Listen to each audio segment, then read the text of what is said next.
Assalamualaikum warahmatullahi wabarakatuh. Halo bro and sis, kembali lagi di YouTube Haikal 19 yang saat ini kita mau ngebahas mengenai narkotika. Yang kebetulan juga kita ngundang narasumbernya langsung yaitu Bang Weno. Halo bro semuanya, gue Weno, gue mantan pecandu heroin. Gue mau cerita sedikit tentang pengalaman hidup gue dari awal sampai akhir. Dari awal gue kena heroin, kecanduan heroin, sampai gue bisa berhenti, gue bisa lepas dari namanya heroin. Bahkan gue salah satu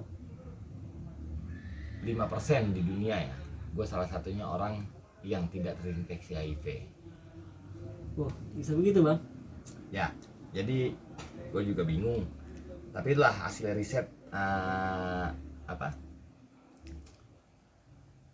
dari tim-tim dokter lah, Pak Profesor.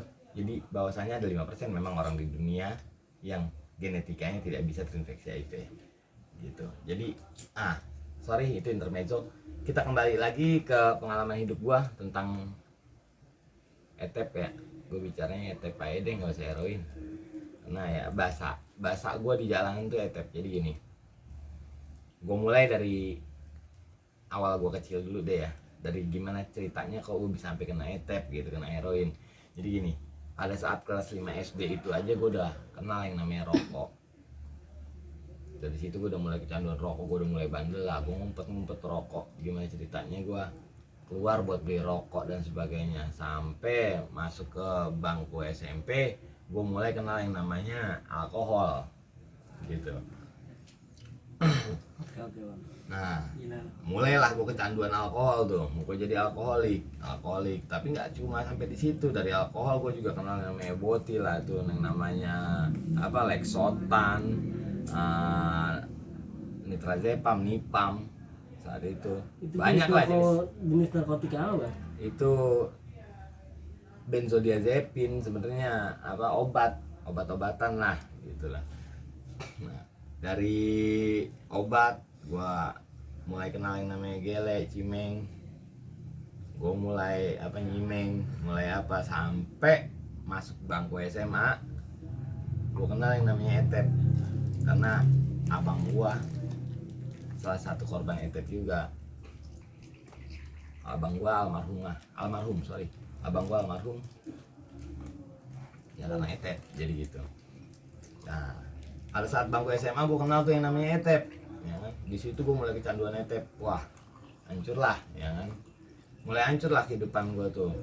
Mulai hancur, gue mulai suka nyuri barang-barang di rumah, suka mulai bohongin orang tua lah. Uang bayaran gue pakai buat beli etep, barang-barang di rumah, sampai tabung gas nyokap gue yang buat masak gue jual buat bokol etep doang. Karena ya begitulah heroin, etep.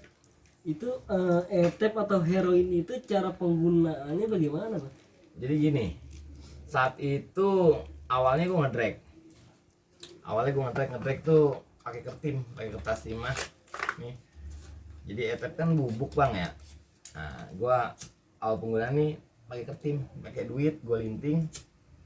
6 bulan gue bertahan, gue coba ngedrek, tapi lama kelamaan karena dosis gue makin tinggi, ngedrek kan lebih boros, akhirnya gue pakai jarum. Gue pakai jarum suntik. Oh, jadi jarum suntik itu yang digunain itu namanya etep gitu ya bang? Bukan, jadi sebenarnya banyak narkotik yang digunain pakai jarum suntik juga, tapi ya pada umumnya memang orang lebih kenal kalau orang pakai jarum suntik itu pasti buat etep kan gitu. Apalagi di zaman sekarang tuh banyak obat-obat rehab yang disalahgunain, yang cara penggunaannya harus di oral tapi dikipe sama dia. Kalau kita orang bilang ngipe ya, kita orang bilang ngipe, nyuntik itu ngipe. Jadi banyak. Nah, tapi pada saat gue itu ya penggunaan gue etep ya, gue kipe, gue pakai jarum suntik. Akhirnya pakai jarum suntik ya mulai jorok lah kehidupan gue tuh, mulai berantakan, mulai hancur lah. Tapi alhamdulillah gue tetap lulus sekolah walaupun gue paksain. Nah, setelah lulus sekolah makin hancur tuh hidup gue, makin hancur. Gue jadi apa kriminal buat dapetin tuh etep, karena etep harganya mahal bang, etep harganya lumayan fantastis lah ya. Untuk dapetin tuh etep ya gua harus cari uang. Ngelakuin seperti Iya, itu ya. kalau gua nggak dapet uang ya wakas bang. Kalau gua nggak pakai etep dalam satu hari, Gila. dalam satu hari tuh minimal 2 sampai 3 kali gua pakai etep. Nah kalau gua nggak pakai ya wakas, sakau. Dan wakasnya itu bang kayak digebukin orang sekampung lah rasanya. Gila. Itu rasa yang gua rasain ya ketika gua wakas, itu bener-bener tulang ngilu, sakit semua sebadan-badan. Wah, nggak ada penyakit di dunia yang bisa ngalahin sakitnya wakas bang, kecuali sakaratul maut mungkin ya, karena gue juga belum pernah sakaratul maut. Gila, kalau OD gue pernah 2 kali OD. Nah itu dari hari ke hari makin parah gue, sampai gue jadi rampok kereta di stasiun Sumara saat itu. Gue apa, jambret, gue maling, gue kriminal, gue apa dah sebagainya dah. Buat apa? Buat etep. Nah, sampai akhirnya gue ketangkep, gue masuk penjara. Nyokap bokap gue coba buat 86, gue pulang. Besokannya gue ketangkep lagi, nyokap bokap gue ngurusin, gue pulang. Sampai akhirnya mereka bosen, mereka lempar gue ke rumah rehab. Sampai di rehab gue. Rumah rehab ya bang. Iya, pulang dari rehab tetap aja gue wakaf lagi. Awalnya gue rehab jalan, jadi rawat jalan, rehab tapi rawat jalan. Gue ke SPKJ, jadi dikasih obat.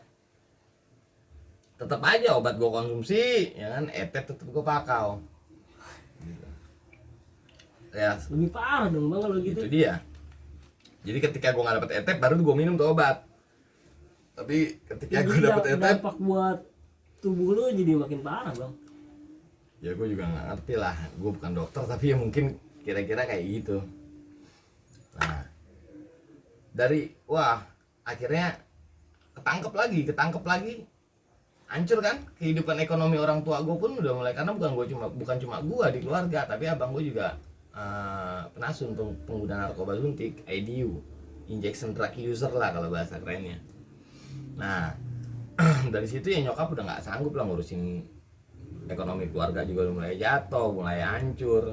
Bokap jual rumah, jual mobil, jual aset-aset keluarga lah. Segitu jahatnya tuh narkotik. Sampai akhirnya gue ketangkep lagi, nyokap udah nggak punya apa-apa, jalanin gue. Kalau boleh tahu, sorry nih bang izin, berapa kali bang masuk penjara? 3 kali. Gue 3 kali yang jalanin ya. Kalau masuk penjara sih, kalau masuk polsek ketangkep polisi gitu ya, berurusan dengan pihak kepolisian, gue nggak hitung dia pakai jari tuh, nggak bisa tuh. Berapa jumlah jari lo? Berapa jumlah jari gue kita satuin, lebih dari itu. Orang tua lu bisa gila bang kalau Tapi kalau buat jalanin 3 kali gue jalanin sampai ke lembaga permasyarakatan. Nah pulang dari LP pun, bahkan di dalam LP pun gue tetap wakaf, gue bisa dapetin etep di dalam LP pun gitu. Yang bener lu bang.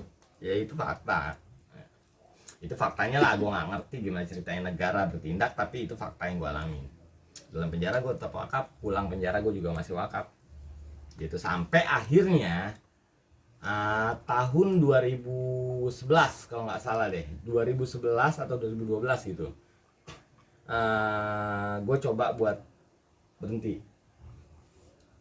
Ada namanya terapi rumahan metadon, PTRM, pusat terapi rumahan metadon. Itu programnya harm reduction, jadi program pemerintah sebenarnya dari Kemenkes, itu ngeluarin metadon.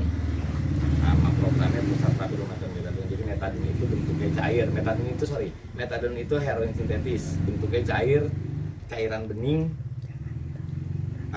yang nanti dicampur sirup, minumnya diawasi dengan dokter gitu. Nah metadon itu sendiri, gue masuk metadon itu ya, gue jalan rehab metadon tuh selama 5 tahun, tapi rawat jalan. Jadi gue minum ke puskesmas atau ke outlet metadon lah. Gue datang, gue minum, gue pulang, gitu. Tapi ketika gue punya duit tetap aja gue wakaf gitu. Sampai 5 tahun gue jalan metadon, gue berumah tangga dan sebagainya, dan gue punya nazar di hati kecil gue harus akhirin semuanya ketika nanti anak pertama gue lahir gitu loh. Jadi itu semua kembali ke pribadi ya bang ya. Iya. Lo udah cerita tadi pernah di rumah rehab, pernah di penjara, tapi lo balik lagi. Tapi ketika lo punya nazar kembali ke pribadi, memang sungguh-sungguh mau berhenti, bisa ya bang ya. Ya alhamdulillah. Ya, Oke, begitu banyak aja bang. ya. Oke. Sorry bang, gue potong. Ya. Cukup sampai di sini aja.